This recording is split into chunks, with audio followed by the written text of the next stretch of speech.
We're in the Crystal Bridges Museum of American Art looking at a painting by Archibald John Motley Jr., and it's called Bronzeville at Night. It was painted soon after the Second World War in 1949. What we have here is the heterogeneous array of people that inhabited Chicago's Bronzeville neighborhood, which was, during the previous decades, one of the foremost centers of Black cultural life. It's filled with people, and we're at an intersection with cars, with buses, with all kinds of different people of different ages, with different pursuits in life. And it's so interesting that the artist has chosen night rather than day. Nocturnes are often, in the history of art, poetic and quiet. But this is full of life. It's full of music. It's full of noise and movement. It's a very audible painting, and the choice of an intersection is very deliberate. The work seems to be depicting this hectic energy. However, Motley organized the composition in a very thoughtful and deliberate way. He had been a student of the old masters at the Art Institute of Chicago, as well as in Paris, where he studied for a year under the auspices of a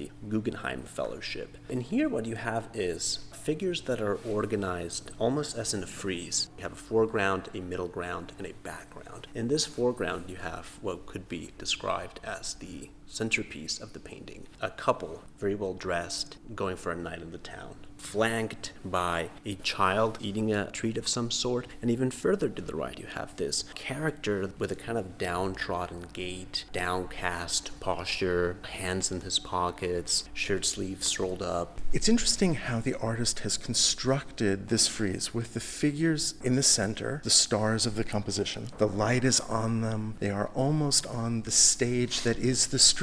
And then as the light begins to soften towards the bottom left and right edges of the canvas, we actually have to sort of seek out those additional figures. You have figures that are standing in the shadows. Bronzeville at Night is kind of the culmination of Archibald John Motley Jr.'s pursuit of the depiction of light. And we have to think about the turn of the 20th century as a moment where gaslight begins to be substituted by electrical light. And then you have this nightscape and this amazing contrast of lights. Perhaps a moonlit scene, but then you also have the artificial light that shines from the interiors of the buildings. You have neon signage. You also have the street lamp. Look at the standing stoplights, for example. We are at a red light. We could even perhaps be a bit high up in a truck or a bus looking at the scene before us, waiting for that light to change as the pedestrians and the cars move in front of us. But if you look closely, you don't just see the red glow of the light that's facing us, but you also see this lovely, soft green that is allowing the cross traffic to move. And look at that incredible glow of the bottom of those three lights, both in the stoplight that's just before us on the right and the one that's across the street on the left. And then there's the pure white light of the street lamp, which is both illuminating this scene, but it's also almost opaque in its light. It's actually veiling the things behind it in its brightness. And so the artist is allowing for a kind of a wonderful attention to the qualities of light and to the light functioning as a kind of star in the painting itself. But also this really intense color,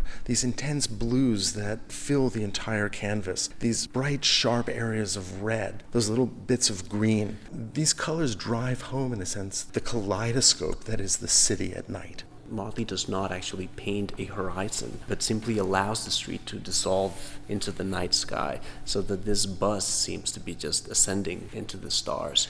And the figure to the left does not look like it's standing on the street, but it's almost floating. You have large windows in the upper right foreground. They become much smaller in the frame house just beyond. And then you can see apartment buildings where the windows become even smaller. There are still little points of light, but now those are stars. And so we've gone from the physical reality to something that is slightly more magical. And this actually recalls the fact that by 1949, the Stroll and Bronzeville was not really the kind of thriving urban center of Black wealth and dynamic social culture, but it had already been suffering from decades of neglect, of redlining, of social and housing policies that have impacted detrimentally the area. It's almost as if in this, his last depiction of Bronzeville, Motley's not so much depicting a real place as depicting a place that is in his memory. And I think that this kind of background points us in that direction.